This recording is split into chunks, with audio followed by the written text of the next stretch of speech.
Student हम पढ़ रहे थे टिग्नोमेट्रिक में अपन ने पढ़ लिया था, एग्जाम्पल फर्स्ट कर लिया था और उसका कुछ बेसिक पढ़ा था। तो आज अपना एग्जाम्पल सेकंड है। एग्जाम्पल सेकंड में देखो क्या दे रखा है, if angle B and Q are acute angle such that sine B equal to sine Q, prove that angle B equal to angle Q. यानी कि दो ट्राइंगल हैं, एक तो बनाना पड़ेगा एबीसी और एक क्या बनाना पड़ेगा पी क्यू आर।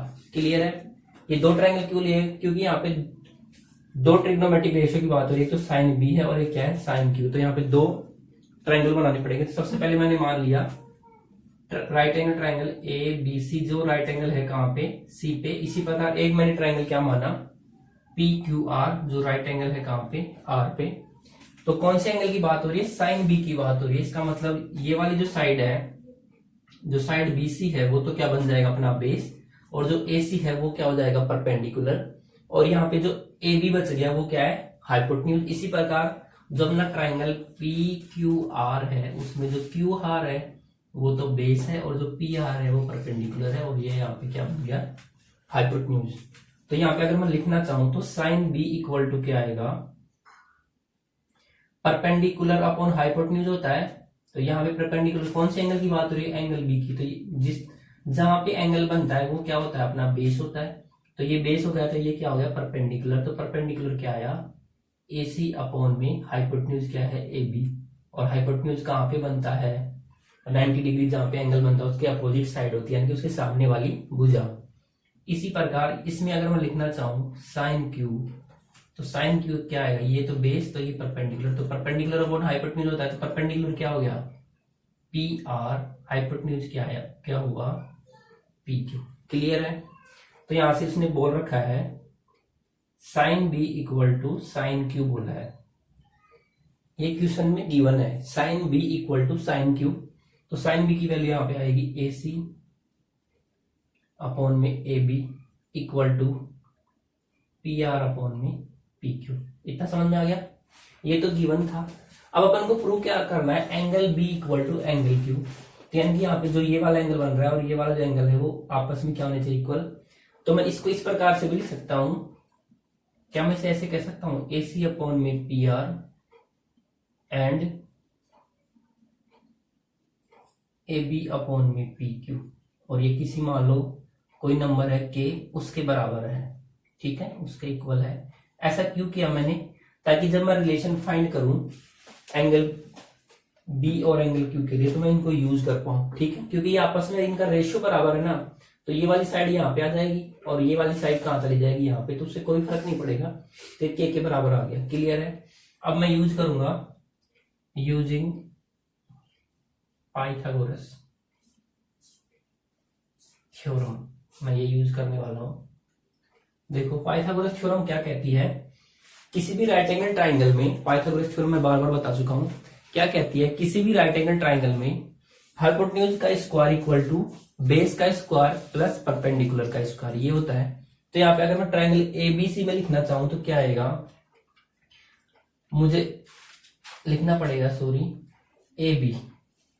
AB का स्क्वायर इक्वल टू क्या आएगा AC का स्क्वायर प्लस BC का स्क्वायर।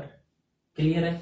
अब अपने पास क्या है, जो रेशियो दे रखा है उसमें AC और AB साइड को यूज किया है। तो मैं यहां से अगर BC निकालना चाहूं, यहां से अगर मैं BC निकालना चाहूं तो BC का स्क्वायर बराबर क्या आ जाएगा AB का स्क्वायर माइनस AC का स्क्वायर। इतना क्लियर है? और यहां से अगर मैं स्क्वायर रिमूव करूं तो ये अंडर रूट में आ जाएगा, तो AB का स्क्वायर माइनस AC का स्क्वायर। क्लियर है इतना? अब अगर मैं यहां से लिखना चाहूं तो AB बराबर क्या मैं लिख सकता हूं K times of PQ, K times of PQ। तो मैं यहां से लिख सकता हूं BC बराबर लिख सकता हूं K टाइम्स ऑफ PQ। तो इसका भी क्या बनेगा स्क्वायर। और AC बराबर क्या लिख सकता हूं मैं, AC बराबर ध्यान देना यहाँ पे, AC बराबर क्या लिख सकता हूं K टाइम्स ऑफ PR उससे मल्टीप्लाई हो जाएगा ना, तो ये भी क्या आ जाएगा K टाइम्स ऑफ PR, इसका भी क्या आएगा होल स्क्वायर। ध्यान दो K क्या हो जाएगा K स्क्वायर PQ का स्क्वायर, इसी प्रकार K स्क्वायर PR का स्क्वायर। के स्क्वायर दोनों तरफ है तो क्या आएगा, कॉमन आ जाएगा।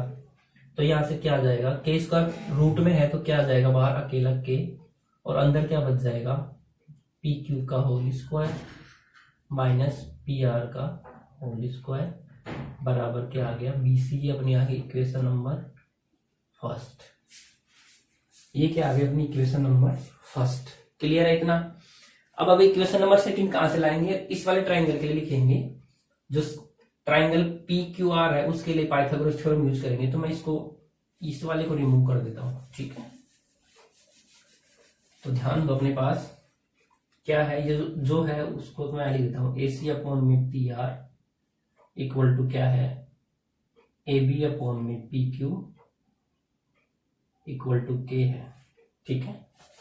अब मैं देखो कौन सा ट्राइंगल के लिए यूज करने वाला हूं, ट्राइंगल जो अपना पी क्यू आर था उसके लिए पी क्यू आर, देखो पी क्यू और पी आर दे रखा था, तो मैं यहां से अगर मैं निकालना चाहूं, क्यू आर निकालना चाहूं तो क्या आएगा, क्यू आर बराबर क्या आएगा, पी क्यू का स्क्वायर माइनस पी आर का स्क्वायर, और इसका क्या आएगा रूट।